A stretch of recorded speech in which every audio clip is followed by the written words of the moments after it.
Hey guys, Wrestling Throwdown here. I'm Haley and this is Joe, and we are going to talk about Raw last night.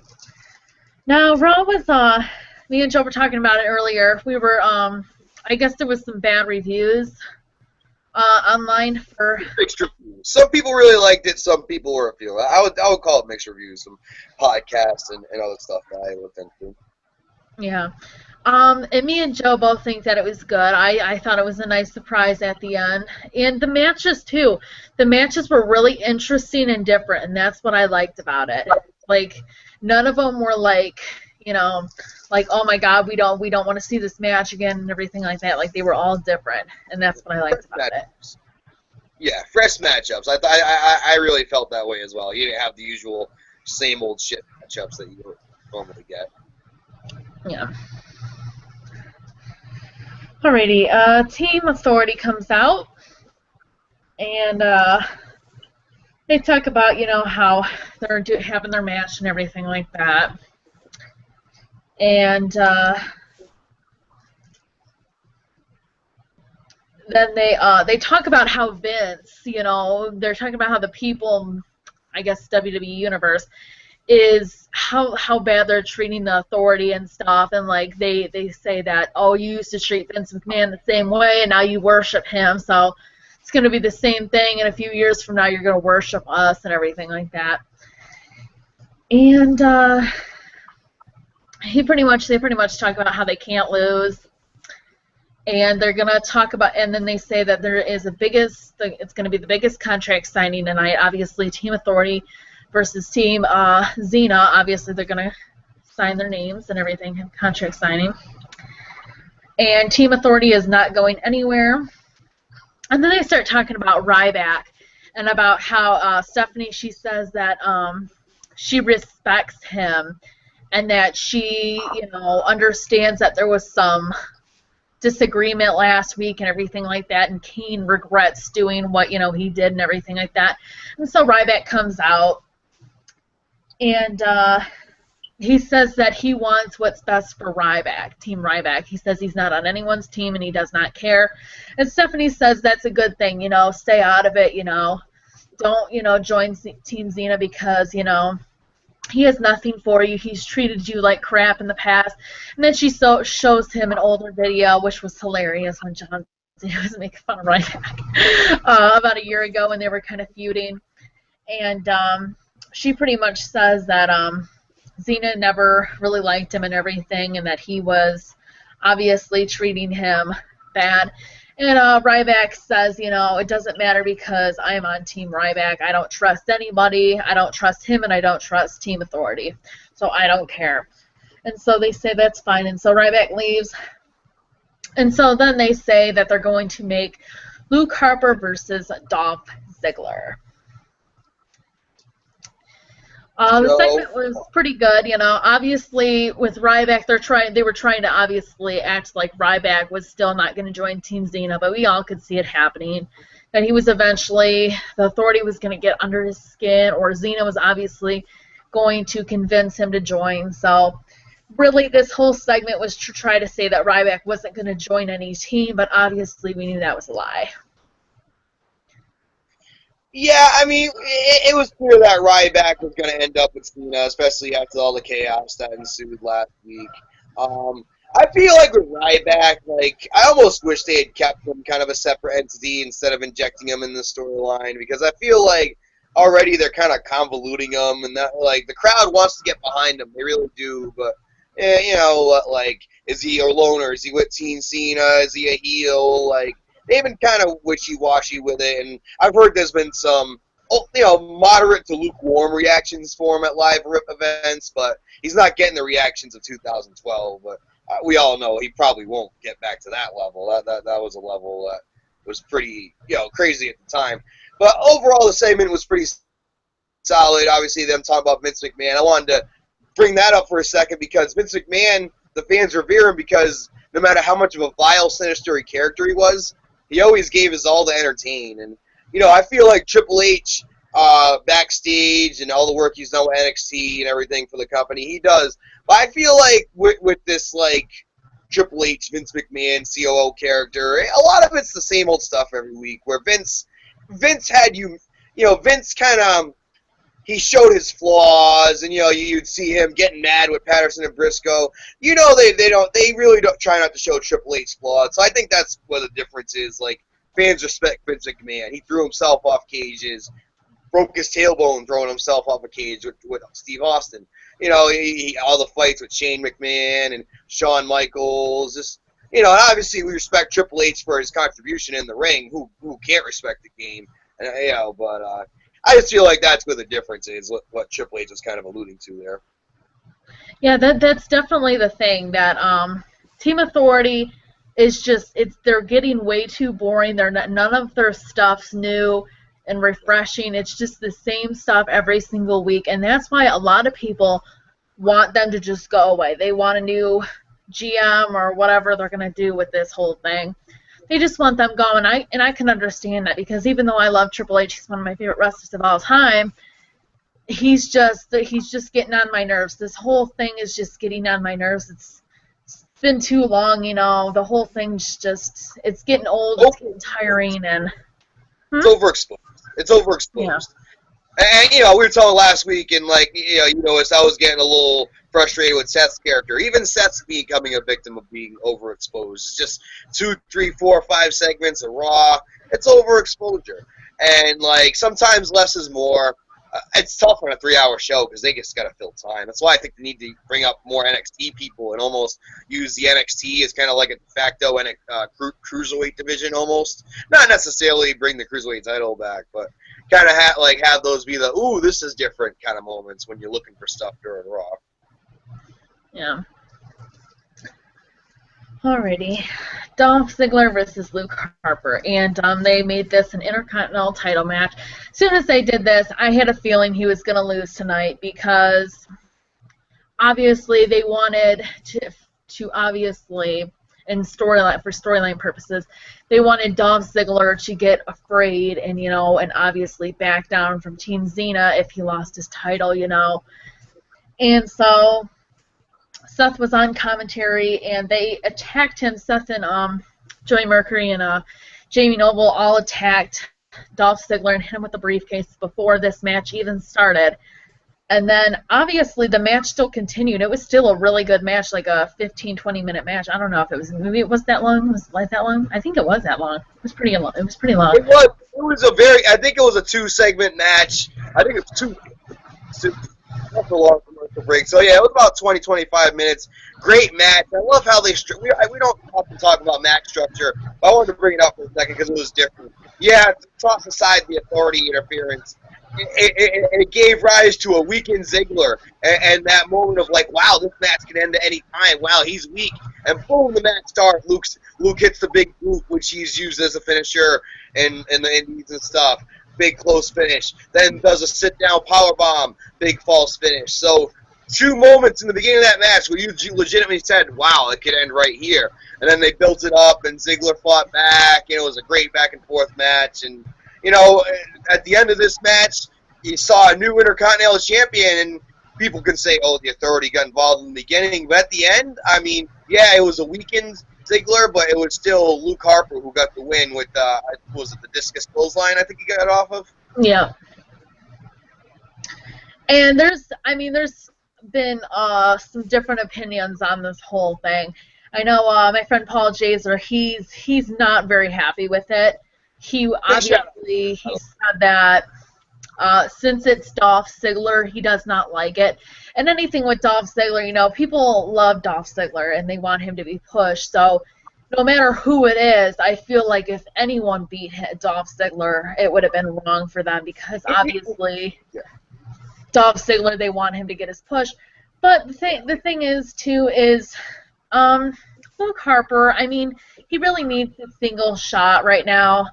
And Dolph, he's already had the title so many times that I feel like him just holding it for even a little bit longer wouldn't have really done anything for him. So Luke Harper needs it more. That's pretty much bottom line for right now. Definitely for right now, Luke Harper needs it more. This is his first title.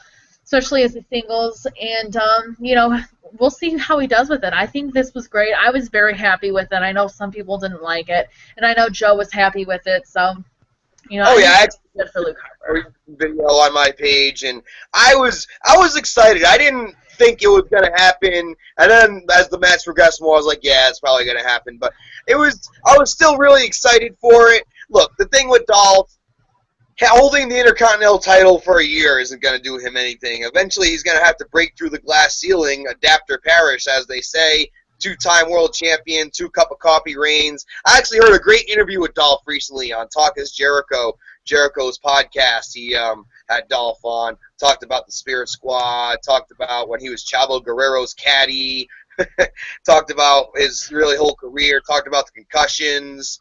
It's a really good interview. I'd advise, go find it. Talk is Jericho. A good one with Paige that he did recently as well on there. Very good one with Paige. But, with Ziggler, look, I've been one of the captains of the Ziggler bandwagon for years. Like, really, like, him and his whole clique with Ryder and Miz, like, I've always been a fan of. Here's the thing. What if Cesaro beat him in that 2 out of 3 falls match last month? Would people have been less butthurt? Because Cesaro's, damn it, people wanted to see Cesaro. I think it's just like they didn't expect Luke so quickly, and it's like, whoa. But you know what? I like it. It's the surprise factor. We can't bitch every time it's a surprise. Surprises are good. They keep us watching. And, it's a fresh face getting that title, and they're trying to push him as the new Bruiser Brody. I think they're going to be successful. Despite what happened with Eric Rowan later on in the show, I still don't have much faith for him in the future. I think Luke, the team player, if you will, can be a big-time player in the WWE. And I thought this will be a defining moment on his jersey. And, hey, the first Wyatt family member to win a singles title. He beats Bray Wyatt to that punch. I thought that was actually pretty significant as well. Yeah, he also was wearing the same clothes too. I thought they looked a little bit different when he first obviously appeared, because all I could see was really his jacket.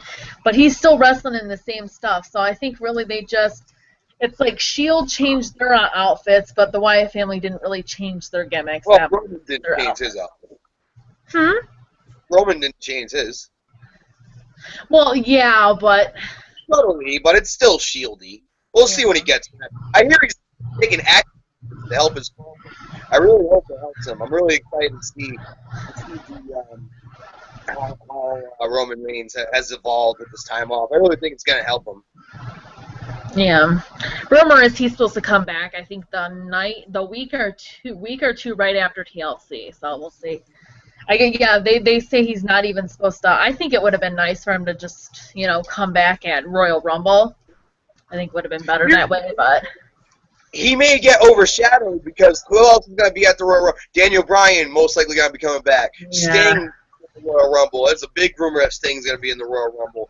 So there's going to be a lot of big surprises. Yeah. Who knows? Maybe Batista. Who knows? It's going to be big. A lot of surprises this year. 40-man Royal Rumble. It's a speculation. So I feel like Roman, he'll obviously be a hot entity. He'll be one of the favorites to win it, along with Daniel Bryan. But I feel like him coming as a surprise, and Daniel Bryan and Sting, maybe he may get lost in the shuffle there. Yeah. But the thing with Luke Harper is, even if you hated him, and you really hate that he's, champion and everything like that. Think about him. He's a tremendous It's not going to make a difference with Dolph Ziggler having the title. He's not getting pushed anytime soon. I'm not trying to be mean, but it's just, I would be shocked if they actually did something with him to make him be in the main event. Like, this is really, like, his only time he's actually going to be in the main event is with this whole, Team Xena versus Team Authority thing. Like, it sucks. I've said it before, that Haley, there's only so many spots to be had, and Ziggler's been a victim of that, plus bad injury timing, and we may have seen his high point. Money in the Bank winner, 2-time world champ. We may have seen it. We may have seen it. yeah. You know what? Not everybody's meant to be world champion.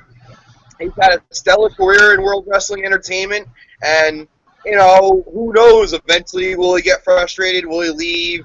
Maybe TNA, maybe not. Go to Jeff Jarrett, who apparently signed Jim Ross, and Jim Ross is going to be doing commentary on a New Japan show, but it's going to be sponsored by Global. Yeah, I did hear that. I did hear about that. Miz and Mizdow backstage with Grumpy Cat. This was actually really cute and funny. They were obviously Miz was talking about like a movie thing, and he was asking Grumpy Cat what he thought or what she thought. I guess it's a girl now. I always thought Grumpy Cat was a boy. I guess it's a girl now. And then Miz he leaves, and then he comes back, and he says, I just want to say I'm a huge fan, and then he kisses her. So cute. I just thought it was so cute. And that cat was adorable. I thought it was stupid that they obviously had it as a special guest, but I thought that cat was adorable. That's all I got to say. I had a feeling Miz and Mizdow were going to be involved with Angry Cat. I just had, they did the best of it. It wasn't the most awkward celebrity guest host. It was more, I guess more entertaining than Kathy Lee and Hoda and some of the other. Yeah, definitely. It was overly entertaining. It's like they kept panning on it like it was gonna do something. It wasn't really like riveting. It was cute though, and Miz and Mizdow made the best of it with the stunt cat and everything too. It was. Yeah, Miz kind of pandering to him, trying to help his career was kind of funny. So they did the best of it. Alrighty, Adam Rose versus Tyson Kidd. And Natalya was with Tyson Kidd yesterday, so it must have just been that she couldn't make the tour last week. Yeah. Maybe that's what it was. And obviously, Bunny was trying to talk to Natalya. Bunny Zane. And distracted Rose. And Kidd ended up winning. And then now Tyson Kidd actually held the rope open for Natalya. And then they held hands, and then they walked away. So, and I thought everything was fine with them. I was just like, well, maybe they're finally done with the whole Total Divas thing, stupid thing, about them getting a divorce and everything like that. Maybe they're actually. But then I seen a backstage segment with them just earlier today. I watched it. And it's almost like Natalya's kind of turning a little bit heel.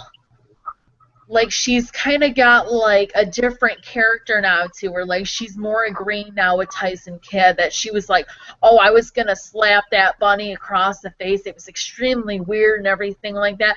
And he's still kind of being a little bit arrogant towards her, but she's kind of, like, agreeing with him now. So I feel like it's more comfortable now. Like, I feel like she's kind of, like, changing her character to make it more, I guess, normal for them to obviously, for their couple thing to obviously look more real and everything like that.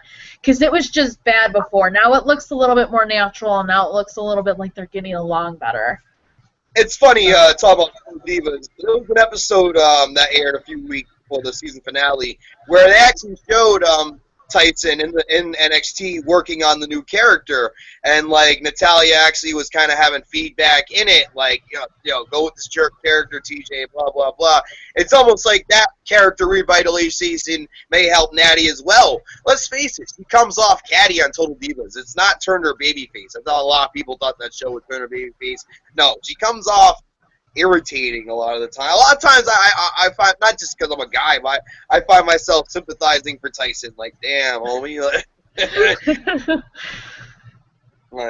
So I mean, I think it could help her to get a little bit edgier, be less of a pushover. They've done so much stupid shit with her before Total Divas, being the fart girl, just being a pushover, to all the stupid gimmicks and not taking her seriously. So I mean, Tyson Kidd was in the same spot, and now he's fighting up the ladder, and the streak continues. Was it 5 in a row now? He's beating Adam Rose a couple times. He's beating Sheamus. He's on a roll right now. Yeah. Although he did, he got an Intercontinental title shot on SmackDown. He did lose, but he got an Intercontinental title shot. How about that? Oh, that's nice. Yeah, it was a triple threat. Oh yeah, he did. Yeah, I forgot about that. Yeah. And the bunny obviously sticks up for himself this week, and he leaves Rose. Bunny Zane, right? El Bunnyco? Yeah, the bunny is Sami Zayn, but obviously when the mask... He's supposed to be Sami Zayn right now, but when the mask is pulled off, it's supposed to be different gun. That's what the rumor is. Because clearly we could all see he's a hairy, Caucasian, maybe Sami He can Zayn. do flips and everything else. Yeah, I know. He has like the same moves that Sami Zayn has. I know, it's so funny. But yeah. It's So obviously, I have a feeling that they're going to turn Rose officially heel, and maybe the Bunny. I don't even know. Maybe they'll make Darren Young with the Rosebuds after this, because I have a feeling that the Rosebuds are eventually obviously going to leave Adam Rose, especially when he turns heel. It's not going to work if he's heel. The gimmick with the Rosebuds not going to work if he's heel. It's just going to be way too weird.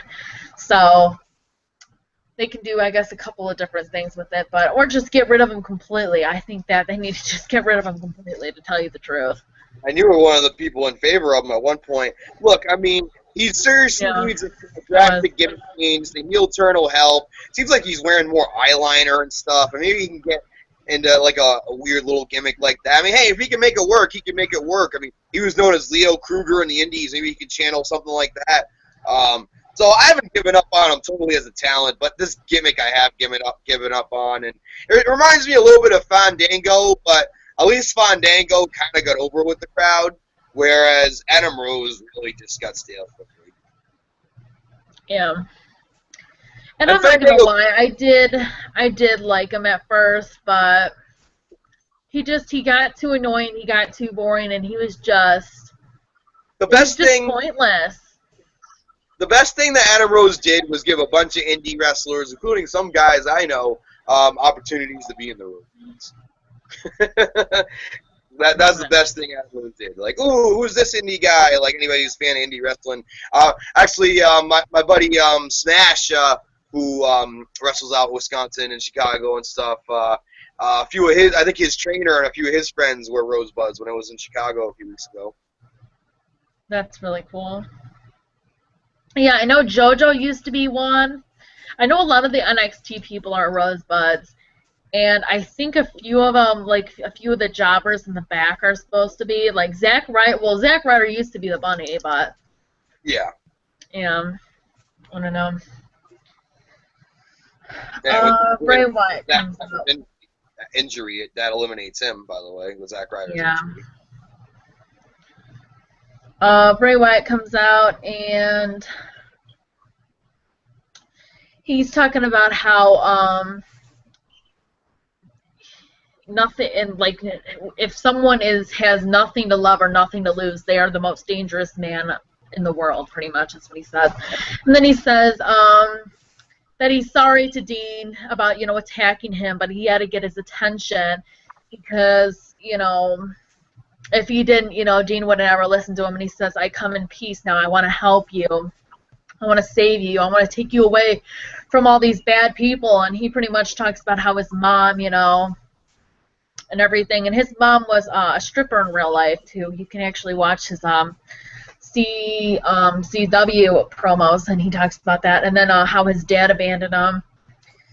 I love how he's putting his personal life in this. It just makes it so much better. And then he says he can make all the people go. This is why I really love Ambrose, because he likes to work a little bit from, wrestling at its best is believable. And even with the stuff I do on a local level, I try to work some reality in there. And that's why I love Ambrose and really fell in love with his promos when I started looking back and seeing all the CCW stuff. And my good friend Jay Frost from RCW kind of plugged me into a lot of his old stuff too, and saw some shoot interviews too. And he's awesome. And this feud, even though it sucks in a way, this feud, because it took Ambrose kind of out of the spotlight and in a secondary role going into this pay-per-view, I really think this match is going to be awesome. And just two animals, put them in the ring and see what they do. And I think it's going to be unpredictable. It's going to be a great match. It's tough to kind of call a winner going into it. I know we'll probably do the preview show this week. Right now, I'm having trouble calling a winner on that one.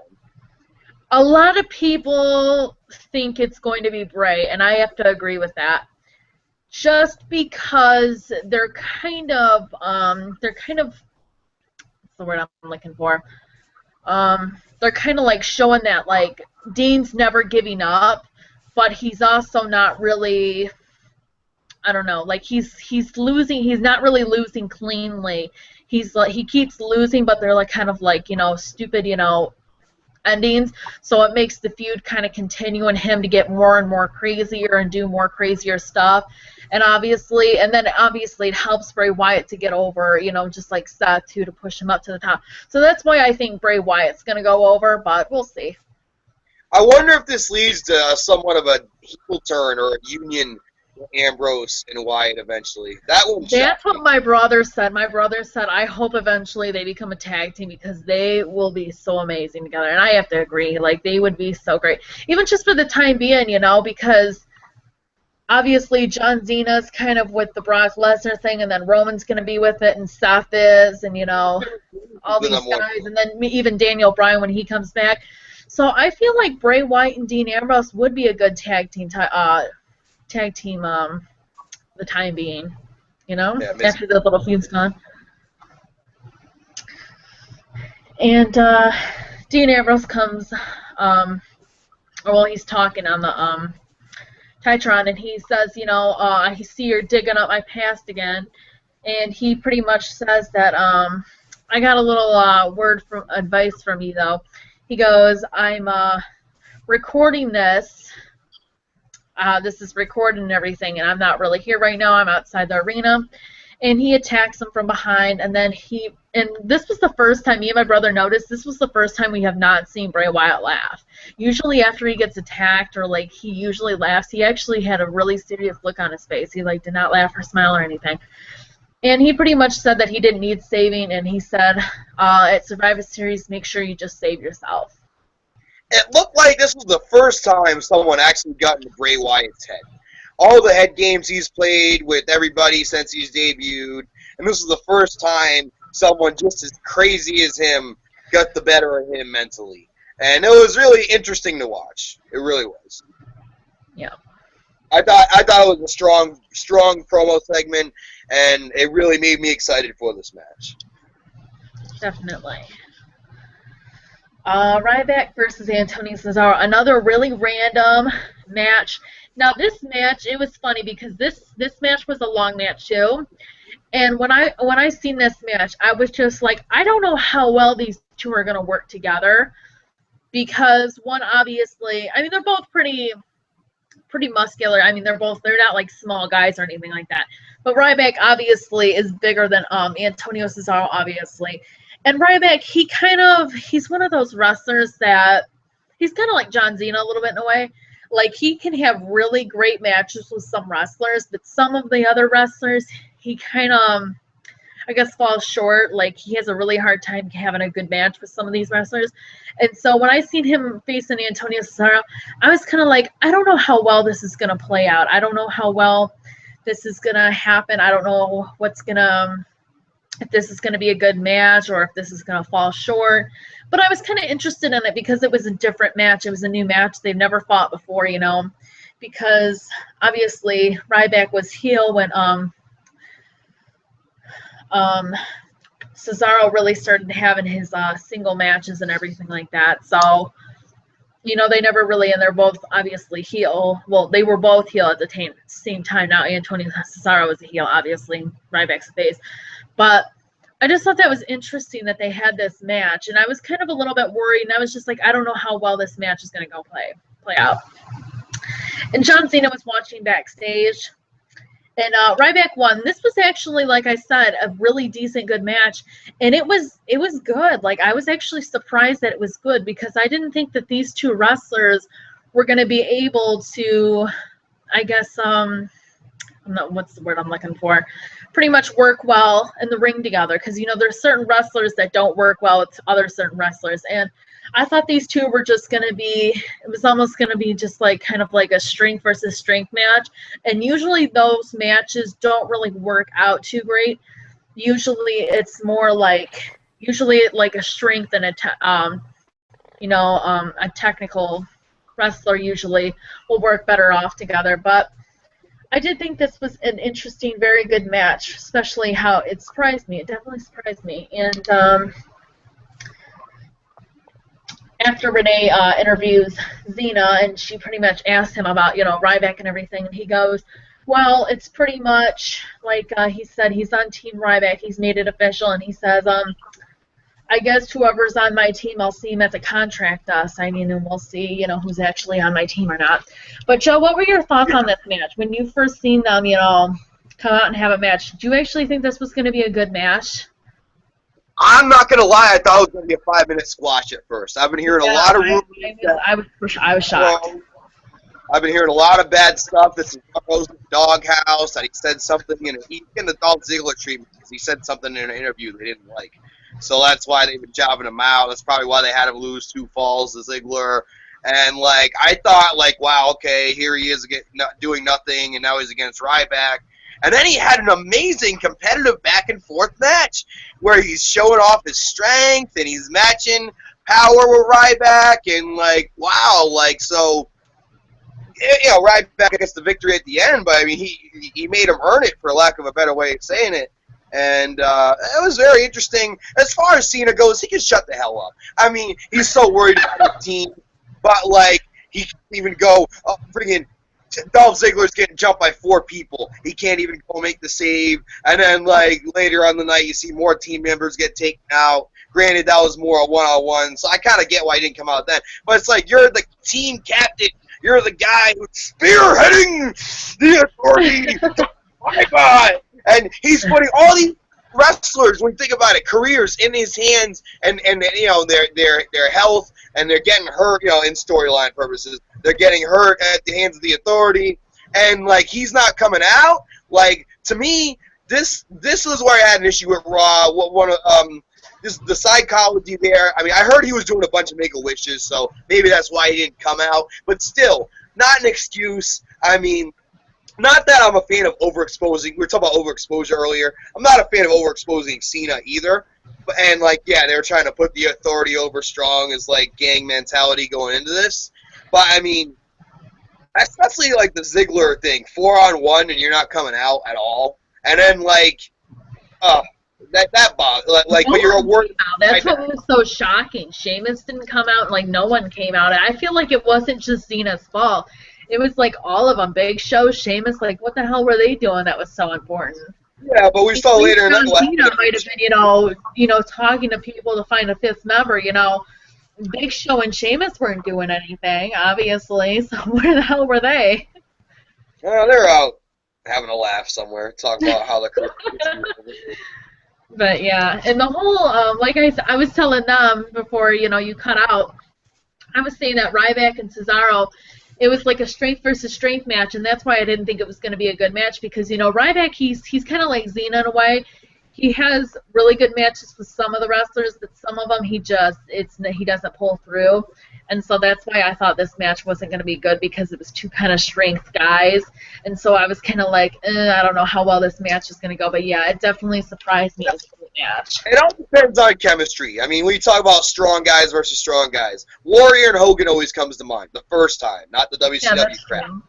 But, that was one of the greatest matches I've ever seen. Not from a technical standpoint, but just how they got the crowd involved and everything. That was a great match. Now, there's also been some bad ones. I'd say probably the most infamous bad one that people thought was going to be a good one was Goldberg versus Lesnar at WrestleMania 20. To this day, people still talk about this match as one of the most disappointing matches. It's the worst WrestleMania, too. Huh? They actually say it's the worst WrestleMania, too.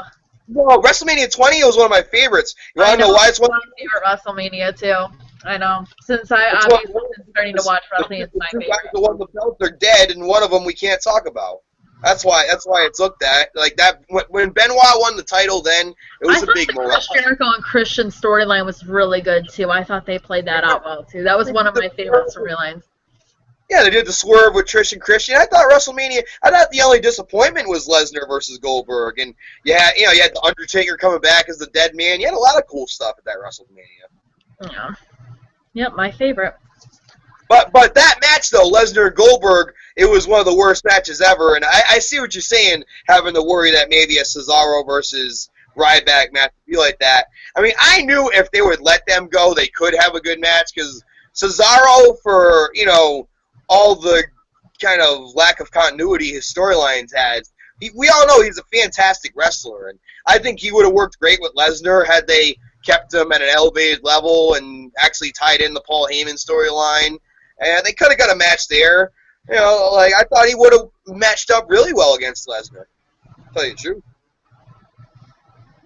Yeah. You know who I don't think would match up well, though? Lesnar and Ryback. That I don't think would be a good one. Yeah, that's, no. I'd rather see Lesnar versus Batista than Lesnar versus Ryback. Rusev versus Heath Slater, my favorite driver. I love Heath Slater. I seriously love him so much. And you know, every time he comes out, the people go nuts for him. Like, he gets a nice pop. Like, he's very well liked, and it's just so funny that they're just not doing anything with him. They never did anything with him. The only thing they ever did anything with him was when he was in Nexus, pretty much, and like right when he got out of it, like in the core and stuff. But other than that, he's been a jobber the whole time. They have never done anything with him. Nope. I mean, it's been. He actually came out very serious too. I mean, like. It's like a face like thing. But you know what? Yeah. It's funny because they'll use him as a face one week, and then next week he'll be a heel again. So. I mean, he's entertaining. That's the thing. I think that's what is almost hurt Slater in a way. Is almost like Damian Sandow. He's so entertaining they can throw him in anything and he can make it work. Pretty much. And they Jericho, but Jericho was like. You know, there's a certain level of stardom that, you know, even the worst of things can't affect your star power. Chris Jericho happens to be one of those guys. But, you know, some of these guys, they're put in bad situations, and they can really hurt them. Yeah. And obviously it was a squasher match. No surprise there. He pretty much comes out and, Lana first, she talks about Kim Kardashian. I love this. The famous picture that's going around Twitter and everything for the past few days. Yeah. And she pretty much talks about how she has a topless picture and everything like that, and she asks if we all want to see it, and all the guys are probably screaming yeah in the audience. She has some pretty my brother's seen them. She has some pretty revealing photos up on the internet, but she obviously shows a picture. It was of Vladimir Kozlov, wasn't it? Of Putin, yeah.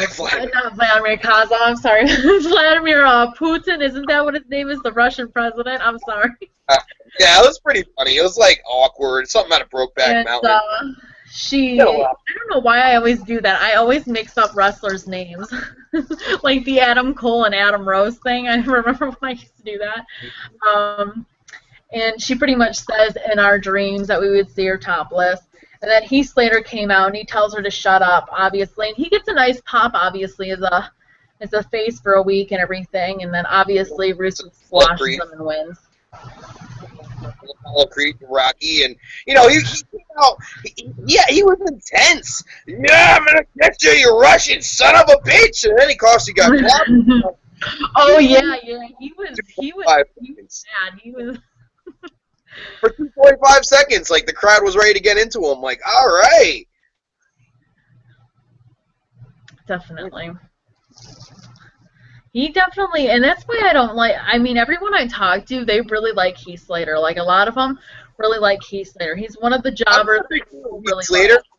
I love that guy, Clem Layfield, though. JBL's nephew, Clem Layfield. You know what I'm talking about? I think so. Yeah. I'm like JBL and Cole Shell. He's JBL's nephew, Clem Lee. He's actually very entertaining on there as well. Yeah, I don't watch it every week, but I watch it when I have time, so. Same here. Yeah. And Miz and Sandow were backstage with Grumpy Cat again. And they show him, obviously, the stunt cat double. Or I think that was the first time. I don't even know. I think that was the first commercial. But Eric Rowan comes backstage, and he says he wants the cat. And so everyone thinks he's talking about, Grumpy Cat, but he actually grabs the stuffed animal. And this is when I thought maybe he was going to get the stuffed animal to, like, Renee or whoever, whatever girl he found backstage, I don't know, as a present, maybe. I don't know what he did with the cat, but obviously he that's like the last. I mean, it's not the last we see of him that night, but I don't know what he did with the cat. But that's the last we see of the stuffed animal cat. He doesn't give it to anybody or anything, so he just takes it for himself. So it's a little interesting. Yeah, it was different. Yeah. Yeah, he didn't have anything with anything. This was pretty much his only weird thing that he did. And that's what's so weird about it too. Like they're trying to figure out what to do with him because obviously he's kind of the odd one out in the picture of the Wyatt family. So they're trying to see what to do with him to see what works and everything, what they could actually do with him. And so they just kind of been doing different things with him. Like I mean, the first week he was watching a movie with Kane and SmackDown, and then he obviously was with Renee the second week, and the third week he was out with the Rosebuds saying he was looking for someone. We were thinking it was Renee, but it could have been Natalya. Who knows now, because he's been doing something different every week, and now it's the stuffed cat, so it's interesting. I'm not sure if it was Eric Rowan or Eric Young with all this hokiness. Oh my god.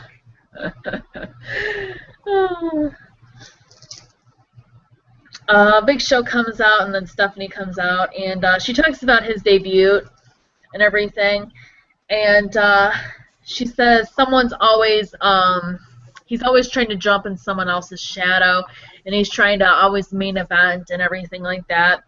And I loved when she said this. She says, you flip-flopped quite a bit, like from heel to face. I thought that was hilarious when she said that because it's so true. Like they turn him face and heel on a regular basis at least once or once a year or once every 2 years.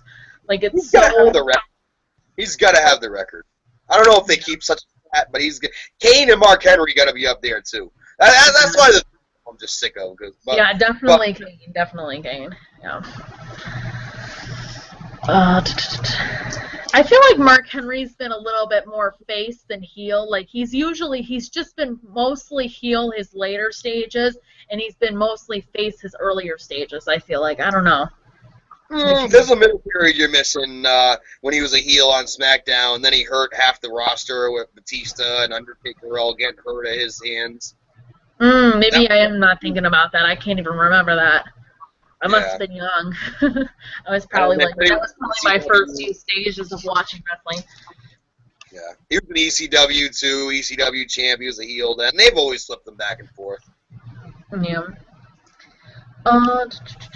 And she talks about putting him in the Hall of Fame for the 2015 if he leaves Team Xena, which was so stupid because, I mean, why? When do they actually talk about, like, the Hall of Fame? When did they actually, like, put it into a storyline and they actually, put it into a segment like this? It's just kind of crazy, and obviously we know Big Show's going to be on the Hall of Fame eventually anyways. It would be stupid not to put him in the Hall of Fame. So it was just really stupid. I don't know why she had to do this. She could have, I mean, it's one thing to promise him, like, a title shot, that's fine and everything, but why bring up the Hall of Fame into this? I thought that was really stupid. I don't like them making the Hall of Fame a storyline. I mean, we've seen active wrestlers go in. Flair was technically active the day before he retired when he went in. I will say, though, this class is probably going to be headlined by Sting and the Macho Man Randy Savage. I've heard rumors of The Rock as well, but I don't think The Rock's going to go in this year. I think they're going to push The Rock back. So anyone else who really, I mean, those are two people they've been wanting to see get in for a long time, and Savage and Sting. So I think the undercard, it may be special in its own right, but it's going to be tough to compare with those two. And, like, seeing Lanny Poffo's speech and seeing Sting's speech and everything, it's going to be interesting. Yeah. And then Sheamus comes out. And now this was what was interesting because they kind of played this out, and this is how they kind of wrote him off. And I feel like maybe this was kind of like real, because sometimes they will put real stuff in storylines or segments, and I think this might have been real. Stephanie talks about Sheamus having a problem with his passport and about how he's something's going on with his passport and he might not make it to Survivor Series because if he doesn't fix his passport, And that's maybe why they got him written off, because obviously later in the night they talk about how he is in the hospital and everything like that, and he's not going to be on Team Xena. So, and it's funny because there was so many, you know, rumors and articles that he was supposed to obviously officially be on Team Xena's team. So that's why I think that this was like a last second thing, and maybe there is something wrong with his passport. And so while he's trying to get that fixed up, they had to make for a last second replacement. I mean, they did just get back from the European tour, so maybe something happened with that.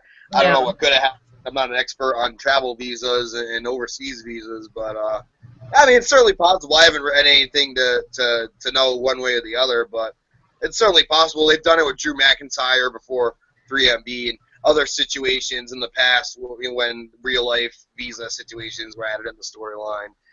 So we'll see. I mean, I wonder if this is going to be a way to turn Sheamus heel. I've been saying it for months. I thought maybe, I thought actually he would be the mole on Team Cena if there was going to be a mole. I thought he would have been the perfect mole.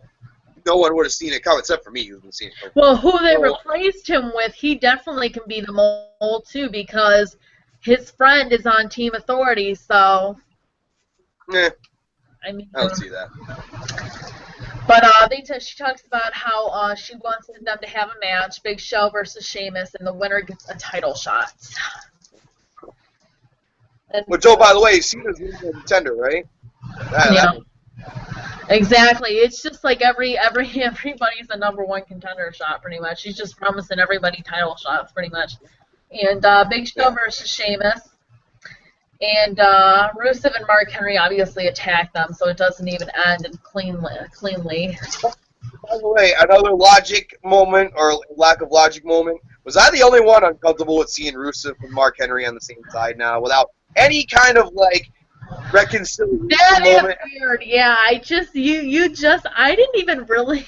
That's so funny. I didn't even really think about that or really notice or take any consideration to that until you just said something, but that is really weird. I don't think it's like that because, it's just it's just one week that someone will be heel and then the next week they'll be best friends with the person they just beat the crap out of. So that's what WWE is, and so that's why I kind of just stopped taking in consideration and paying attention to those things, because WWE they definitely do stuff like that, so it's just I feel like I just don't even care anymore. Common stuff with WWE is so far from. And they never used to be like that. They used to have every detail down pat. This is what frustrates me about this company. That's all I was saying. I thought Raw was good, but I saw little flaws there. The Cena not coming out, making the save was one. I thought that was another. Not even a backstage promo last week or something saying, "Mark Henry, yes, we would get along with you because Putin said we could," or whatever. Not even anything like that. Just okay. They hated each other for months, and but now all of a sudden, whatever. If you can't beat them, join them. Yeah. I thought this was really interesting. That's why I wrote this down. The kickoff for Survivor Series. Wade Barrett. He must be returning pretty soon. Fandango and Rosa. Rosa's his new tag team partner. I thought that. They also said that's his new. He's getting a new image change. He's I was reading an article or something, and they're actually gonna do something different, I guess, with them. He's gonna have a totally new I don't know. But I thought that was interesting. And Paul Heyman. I thought that was awesome, too.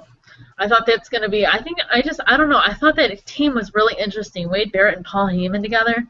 I think that's going to be great. Especially with, Wade Barrett's supposed to be returning soon and everything like that. And who knows, maybe if Paul Heyman's there, maybe Brock Lesnar will appear. Anything's possible. That's why I thought it was worth mentioning, especially the Fandango thing. Since we haven't seen him in a while, too, I thought he walked off the face of the earth. But maybe since this whole image change, they're talking about maybe that's what they were doing. Maybe the creative team was obviously working on that while he was, and finding a new dance partner. Maybe Rosa had a practice or something with him, so they can have their little dance partner. He needs toughness. His character is not tough enough. Like, he can still have the dancing and kind of do the Patrick Swayze deal, but I don't know, he needs something. So we'll see. I'm curious to see. I've been wondering what's been up with Fandango myself. So yeah, that's the one thing I like. You got some new stuff on the horizon. I like the Luke Harper moment, new face in the mix. I actually like New Day, the concept behind it, and so I'm liking some of this new stuff that we're starting to see. Yeah, and I've always liked Fandango. I've always liked Johnny Curtis. They're the same guy, obviously, but I'm very happy that he's obviously back, and they're hopefully doing something with him because I really like him. I've always liked him. I've always had a thing for him, so we'll see.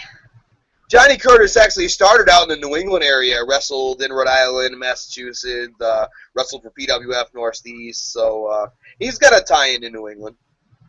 That's cool. Brie Bella dressed as AJ Lee.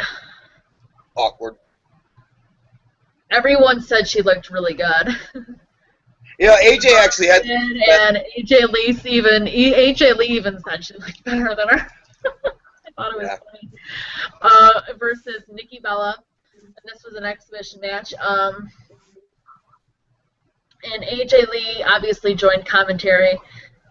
And Brie wins after a distraction from AJ. And AJ Lee again attacks both of them.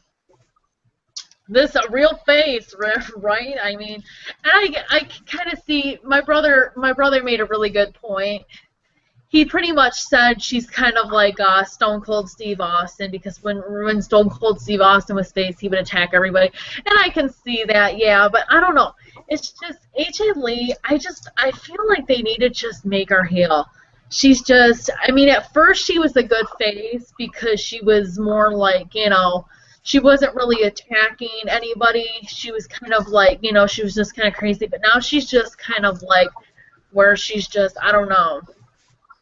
I mean, I might be being biased here because I just don't like her. But I'd rather her be heel, obviously, because I think she makes a better heel. And yeah. I know everyone's in love with her, and that's why they make her a face, because she's so popular. And that's why it's hard to make her a heel, because of all the CM Punk chants and everything now, too, since she's married to CM Punk. So that obviously didn't help, too. And the thing about AJ, I might as well talk about this now. More rumors that she's leaving shortly after Survivor Series. Yeah, could we see Nikki Bella get... Nikki Bella might win. Ugh. The Divas division's in trouble, folks. That's what I was going to say. Save us right now. It's not going to matter if AJ face or heel if she ain't going to be there. I was going to say that. And yeah, no Paige at all on Raw. That was a bit disappointing as well. I know. I love my Paige.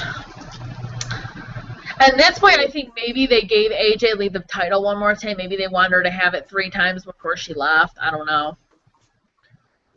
I cringe at the thought of either Bella holding the title, just because that title's been elevated with the work of really AJ and Paige, who've been the only 2 who have held the title going back to the last time Caitlyn had it. I mean, this was years ago. So for years now, it's been AJ, and then Paige, and then AJ. So yeah, I don't mind a fresh face. I would love to see a girl like Charlotte come up and maybe get a chance, or Emma. I was with you on the Emma thing, because that was sacrificing a young talent for no reason. But with the Bella's good. Attack both of them. They both suck. Ugh, barf. No talent. Hacks. Sleeping with main eventers and getting main event spots. That's what I think about the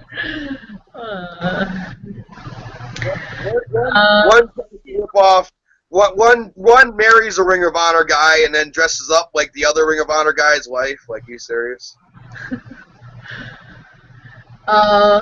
Big E finally had his promo. Yeah, I was excited. All 3 of them, it's obviously definitely confirmed. I know there was thoughts about people saying maybe it's just going to be Kofi and Xavier Woods, but now we can obviously see that these 3 guys are back together, and they are fine. So people, I kind of did some research about why people think this is racist. They think it's even more racist what they're doing. their promos are really racist because they're preaching and they're black. So I mean, but who really actually? I don't get it. Who actually cares about that stuff? Like, I don't get it. Some of these Shame on the fans. Shame on the fans for getting butthurt over this. First of all, there's been a lot more egregious examples of racism. This is a company that put the WCW cruiserweights on lawnmowers, was the Mexicools, and had a team called Crime Time. Look, we've seen this before. How about this? Maybe just maybe Xavier, Kofi, and Big E, like they wanted to do something together, and they wanted to do something like the Nation, but that was too racy, so they backed off that. They can't be, playing up the race card and having a Nation 2.0 because people are too sensitive. So now they went a little bit different. I don't even see it as like a preacher kind of thing, even though it does have the choir in the background. I look at it more as like kind of like a James Brown kind of like, or Ernest the Cat Miller. Does anybody remember this guy? I mean, that's kind of what I see out of it, like a Ernest the Cat Miller in a tag team or faction. We don't know what they're actually going to do when they debut. I mean, they could swerve us and be serious. Either way, these three, this is the best opportunity that these three are going to get to do something at this point. Kofi, it's a shame. He's rotting away on this roster for years. He could have been something back in 2009. He's rotting away. Big E's rotting away. And Xavier Woods, it's a miracle he's still on the damn roster. So, it's That's great that... I like Big E. I like Big E too, but he's running away. What has he done since he lost the IC title? Even his IC title reign was very forgettable, rather. Jobbed out to Rusev, and then he's just been irrelevant. He needs this shot in the arm. And hey, didn't you see a little bit more personality with Big E dancing around than you had seen out of Big E in the past? This reminds me more of the Big E that... He's a very funny guy in real life. I've heard he's extremely funny, and I actually follow him on Instagram. His videos are extremely hilarious. Oh, yeah, awesome. He does some of the best vines. So I feel like they've done different characters. Even though the JBL and Cole show for a while, Big E was the counselor for JBL. So they're very entertaining, and I believe that they can make this work and make it entertaining. Just like I believed, and I was the first one, everybody's on the Mizdow, who was the first one to put over Damian Mizdow the first week. Yours truly. And now everybody loves Damian Mizdow. So I'm telling you right now, I'm not saying it's going to be... I don't really like Damian Sandow. No, but look how popular he's getting. You know what I'm saying? Yeah. Look how popular he's getting. So here's my thing. People are talking about it now. Maybe people might like it. And maybe it'll be 3MB 2.0. It could be that too, and I don't want to see that. But let's just wait and see before we get overly... I mean, look, I've overreacted in the past. I got all butthurt when they turned Cody into Starburst, Stardust, whatever. Starburst.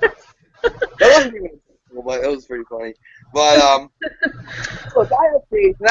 Everybody who's saying it's racist, it is what it is, people. It's not as bad as Crime Time. It's not as bad as... I didn't even think about Crime Time. That was bad, and people never said anything about that. I don't even know if they just didn't notice it. Oh, John Cena totally... Or what? Or how John Cena essentially pretended to be a black man for a couple of years. No one's saying anything about that. Except for Conan, who stole his gimmick. I just feel like people have way too many times on their hand and too much time on their hands, and it's just, I mean, who actually, I feel like people caring about this whole racist thing is just ridiculous. I mean, we care about these three having their characters change. Kofi needs a heel turn desperately. I mean, this isn't even, I can't stand Kofi Kingston. A heel turn is going to be amazing for him.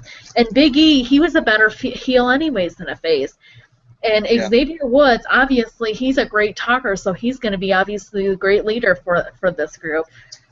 It's just... And I'll say that's, he's too small to be, it's almost like Ricardo. He's too small, or he just doesn't fit what they're looking for in the ring. So this is really his chance to make it in the WWE.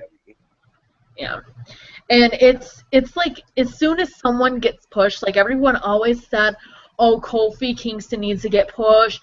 And then Yep. they would shit on Randy because Randy obviously said that he didn't deserve it. He would get mad, that Kofi beat him. He was obviously getting mad for a few weeks, and he went on about that. And everyone said Randy was selfish and everything like that. And now that Kofi's actually getting his push, they're complaining about it and saying it's racist.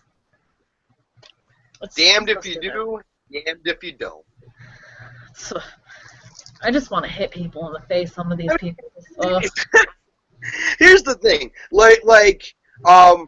it's happened in Hollywood. This happens everywhere. I mean, how many African American actors have played gang members, or Latino played like cartel, or Indian or Afghanistani, or Middle Eastern people played like terrorist or villainous Middle Eastern characters. Like, it always happens, and it's such a double standard. I don't get it. To me, New Day seems fun. It reminds me of Ernest the Cat Miller. They're dancing around, I don't know if they're gonna be faces or heels. I can't tell you. But I know that's what I'm scared about. Their promo kind of looks face, and that's what kind of scares me because I feel like I really, really, really want them to be heel. And maybe they'll be face at first, and maybe they'll eventually turn heel. Maybe they'll just kind of see how this gimmick works for a little bit, which I'm fine with too. But I eventually want to see these three as a group, as a heel group.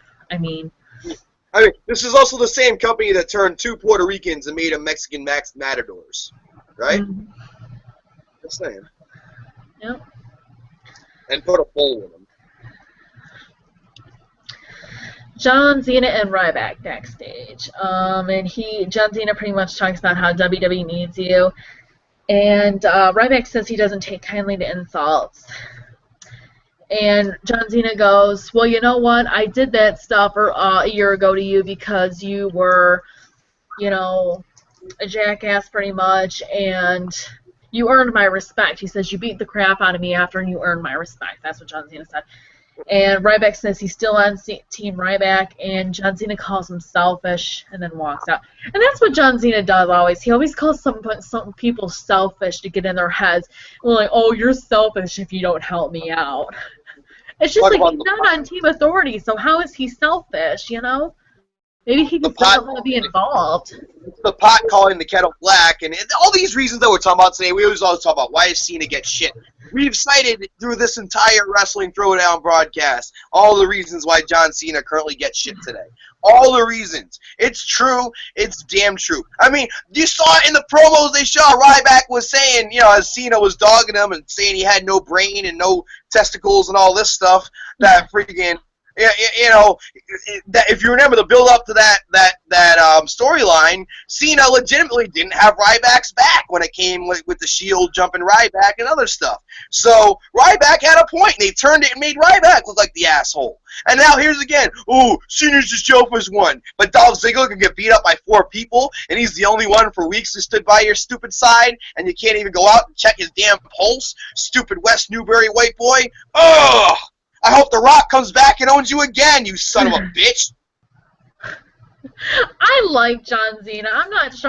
I'm critical with every wrestler. And I mean, people have seen this now. I've been critical on stuff before and everything like that. So I'm not trying to be like horrible to John Cena, but I do think it's funny that he said that about the Shield with Ryback, saying, why didn't you help me? And John Cena called him, like, I forgot what he said. He said, like, he was a baby, and he goes, why don't you defend for yourself, And it's just like, John Cena's being a very big hypocrite right now, pretty much why he's saying this. And I feel like even like children who they pry on posting up as them as the children and making millions off of, even children can see through this act at this point. It's just, I don't even know if the heel turn is the right way to do it, because technically, isn't he kind of heel already? He is pretty much a heel. That's what everyone says. I mean, it's just it's this company, and it's the fact that like they push a guy and they go back to Cena. And like this guy, what's gonna happen with Roman Reigns when Roman Reigns starts? He wins the title at WrestleMania, and he has a lukewarm month and a half, and they don't want to pull the trigger on Seth. So here's Super Cena to beat another guy. I mean, we've seen it time and time again. With this, we saw it with Bray Wyatt last year. These guys run into Cena, and then they just fall right back down the ladder. And it's like WWE's inability to have trust in anybody else. They had it with Daniel Bryan, and he got hurt. They're building it up with Roman Reigns, but there's not a lot of guys. I mean, even Ryback, you're going to tell me he would be in this position if Roman Reigns, Daniel Bryan, Randy Orton, 3 of your top 8 faces are all not present at the moment, that he'd be in this position right now? I doubt it. I highly doubt it. He'd still be with Curtis Axel. I wasn't going to say anything about this. I was going to talk about this in my bonus video. But I might as well say something right now because you talked about Seth cashing in, and I'm going to talk about it. I'll try not to be too long, but I posted this in the group the other day, and when I read it, I seriously was about ready to punch my computer. Because they're now saying that they don't want Seth to have the title for no more than a month. They want him to beat Brock Lesnar at Royal Rumble, cash in at Royal Rumble, hold it until February, 1 month, and then have Brock Lesnar, beat him again for it. Because they want Roman Reigns to have the title for a while. And it's just like, why can't you still have Seth cash in and beat Roman and then have it for, a 3 to 4 months and then have Roman have a nice long title shot? But, I mean, why do you got to make Seth the victim? You're pushing Seth, you're giving him a great big push, and then you're going to make him look like crap for just having it for 1 month. I would rather him cash in and fail and just lose the title or not even have the title than just have it for 1 month because it's fucking pointless to just have it for 1 month. I would rather him just lose the briefcase, to tell you the truth, because there's really no point.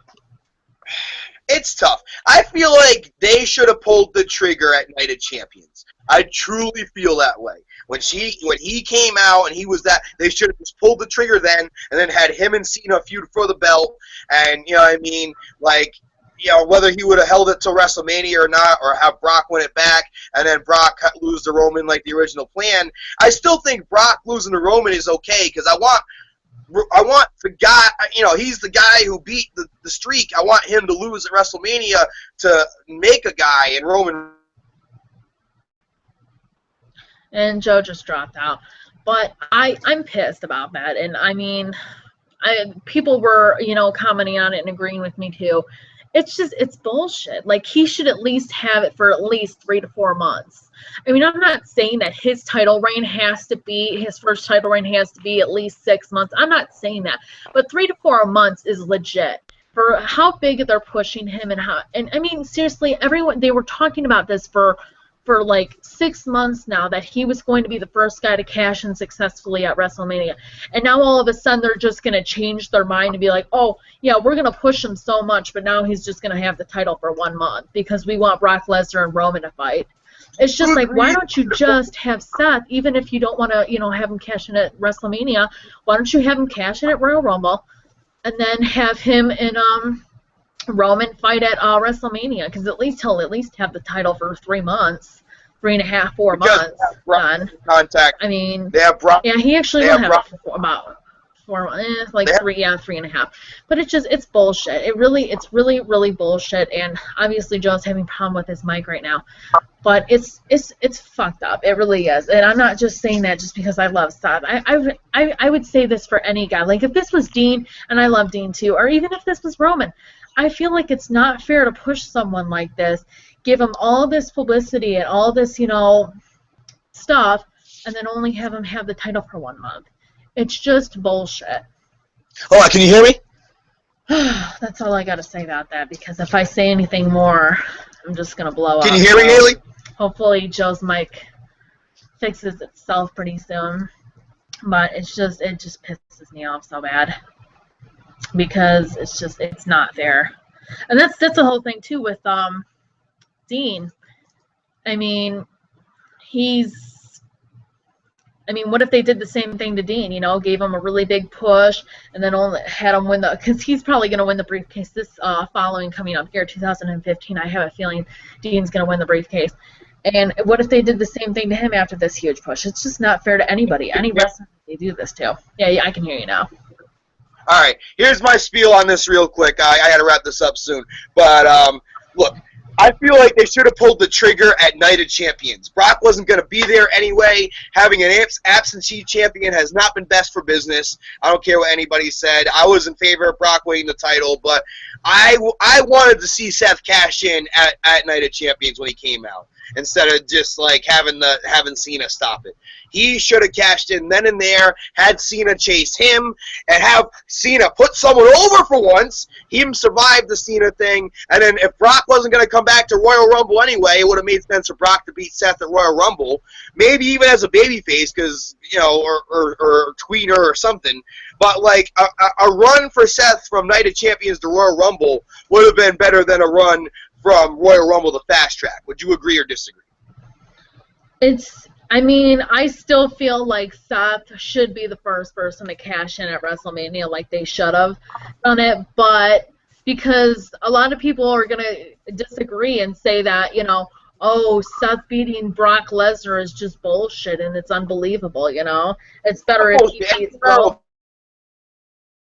Guerrero beat Brock Lesnar with a frog splash, with the help of Goldberg a little bit, but like that's neither here nor there. If you could have, and it's still to this day one of the most cherished title wins in the history of the WWE when Eddie Guerrero beat Brock Lesnar at No Way Out 2004. So I feel like it could be believable. I would have rather had Seth be the champ now and have this run on top, especially while all the baby faces are hurt. He could have went through Cena and, like, you know, ran through Ambrose. And that's like, another thing, though. They wouldn't have let him beat Cena, though, either. So we don't know that. The way he's been protected, I think he might have gone over clean.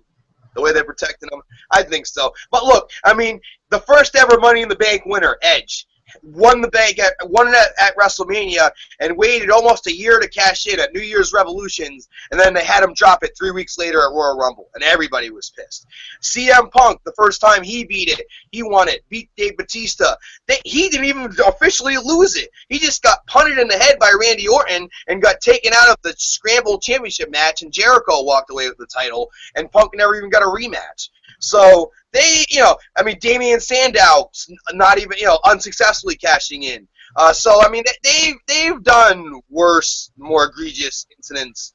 You know, but the way they're pushing stuff, though, like they even said that they didn't like Damian Sandow. Not trying to be mean, but Damian Sandow, the only reason I feel like he still won that briefcase was just to turn Cody Rhodes' face and to break them up.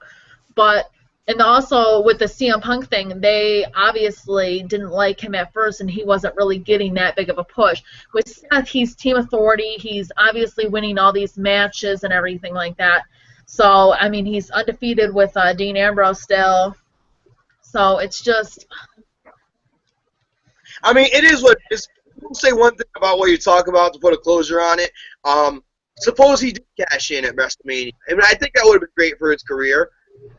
Don't you think it might have been overshadowed by some of the stuff that may take place at WrestleMania, specifically Sting and other things that's going to be going down? Yeah, but people, I mean, Roman winning and beating Brock Lesnar, I feel like people are going to care way more about that, too. So it's really not exactly. People, the theory that they didn't want, you know, I would, as a heel lover, I would have loved for Roman to get the moment, and almost like Daniel Bryan at SummerSlam, and then, yeah, boom. So, you know, but at the same time, like Roman, WrestleMania, let the babyface have his moment. I think that's what they're thinking. I mean, hey, if he holds the title, it's better than not holding the title.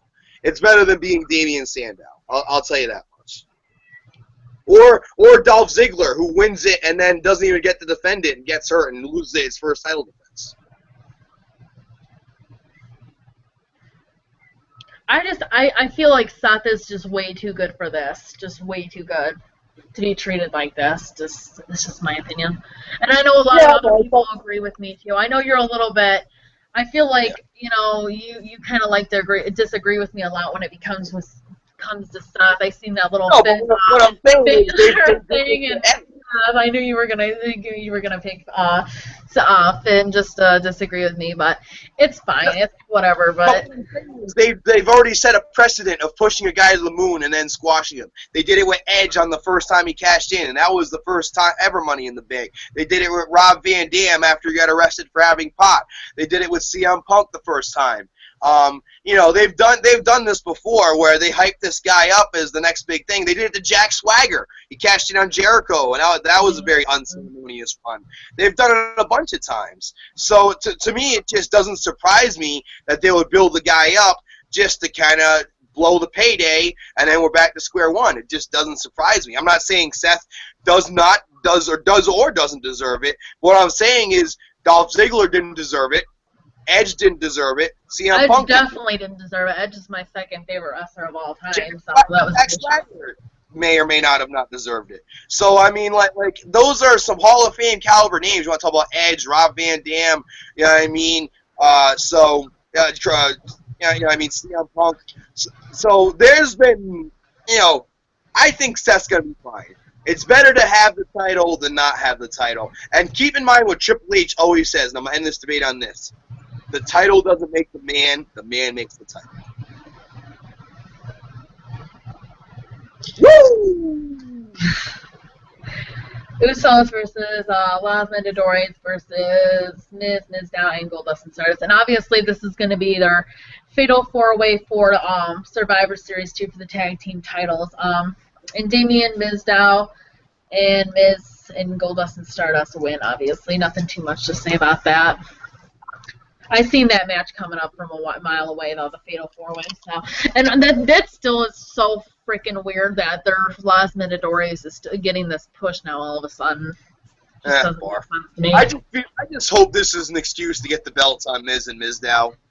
I mean, to me, you know, the Usos shouldn't get it back. They're a little stale. I'm not really feeling the Cody and Goldust run anymore. And Los Jabadores, yeah.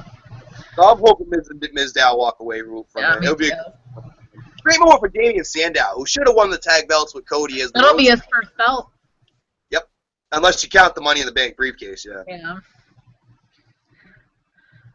Contract signing. Team Authority versus Team Cena. And pretty much, now, me and my brother were noticing this. Was it just us, or was it you two that seen, like, Triple H was acting really, really, really weird when he was talking? Have you? I actually went to work, so I missed the visual of it, but I read like the notes of what happened online. Okay, he was like really bizarre, like how he was talking. Like, he kept saying, we can't lose. Like, it was almost like he was, I don't even know, like, he was having, like, a midlife crisis. Like, I don't even know. Like, the Authority's desperate at this point. They're back. Even though I don't know why he'd be coming off desperate, because at that point, Cena was standing alone, and he's still coming off desperate. That's a little weird. Yeah, no, I feel like it was almost like personal or something. Like, he was just acting weird, like something wasn't right, like he wasn't feeling good or something, and like he was just, like, I was almost scared. Like, I thought like something, he was like gonna pass out in the ring. Like, that's how he was acting. Like, I was scared. I was like, what is going on with him? What's wrong with him? He was acting really, really weird. If you have a chance, check it out, because he was acting really weird. And he calls Team Xena out, and Xena comes out alone. And then they talk about how Sheamus is in the hospital. So automatically when they say that, we think there's a new guy, or it's going to be 5-on-4. I didn't know what was going to happen. And Xena says that he will have people in the audience to obviously back him up, the WWE Universe. Then he makes fun of all of them. And he pretty much, it's so funny because he talks about Stephanie throwing up, and about how Triple H, having a panic attack and everything like that. And I was just like, I wonder if that's, like, has to do with her pregnancy, because you said she was rumored to be pregnant. I said maybe that was kind of like a thing, and then he said that Kane was like Jim Carrey or something with Jim Carrey. And then he said Seth was allergic to light, or addicted to light. And what else did he say? What did he say about I forgot what he said. Oh, he said sexual chocolate and everything. He goes, I know you're going to be hungry, Stephanie, so then we got sexual chocolate for you. It was funny. And then he gets back in the ring and everything like that, and he goes, and you, and then Stephanie smacks him. And then Dolph comes out, and Big Show comes out, so we were obviously expecting both of them. And now this was, I haven't been used to his song yet, so when his music came on, I was like, who is this? I was like, who is this? I go, is this someone new? I'm like, is someone debuting tonight? And it was Eric Rowan. No, I seriously, did you even know it was his music? Because I seriously, he's only been playing it like what, once, twice maybe. I mean, is Luke using the music that they were starting to use as a tag team? I think. And Eric Rowan has something completely different. So I was just like, what? I was like, whose music is this? I was just like, is someone debuting? Like, what is going on? And then and the whole audience didn't know who it was either. And then when he came out, he got a nice pop. And so I was like, I'm glad I'm not the only one who didn't know his music, because no one in the audience knew who it was. And Eric Rowan, obviously, I guess you can say it was a face turn. He really hasn't been heel or a face, though. He's just been kind of doing some weird stuff. And they did say that one of the Wyatts was going to be face. They obviously said Bray Wyatt was going to be the one that was face, but obviously they went around and went with Eric Rowan. And he can still turn on Team Xena. I feel like if anyone turns on Team Xena, he's obviously going to be the one to do it. Because obviously his friend Luke Harper is on Team Authority. And Cesaro came out then. I go, what's going on? I go, is it Ryback supposed to be the fifth one? And seriously, people were marking out. Like, I was like, and you know what, Cesaro, me and my brother were talking about this, Cesaro would have been perfect. He would have been perfect because the Authority has treated him like crap. He has not been getting pushes or anything. They've just been treating him like crap. So this would have been perfect for him. I actually would have rather him replace Eric Rowan. No offense to Eric Rowan, but I feel like this would have been a better spot for Cesaro. Oh, there's more. It was a fake, and he went with Team Authority and laughed and then left the ring. And then, Was Cesaro their alternate if someone gets hurt? No, what happened was, like, I think it was just, like, it was a joke. It was, like, planned for Team Authority to, like, joke with Team Xena and think that Cesaro was on their team. He left right after, and they just laughed, and they said, you should have seen your face and everything. And Xena, you should have seen Xena's face. Xena's face was like this. It was really funny. And then, obviously, Ryback comes out.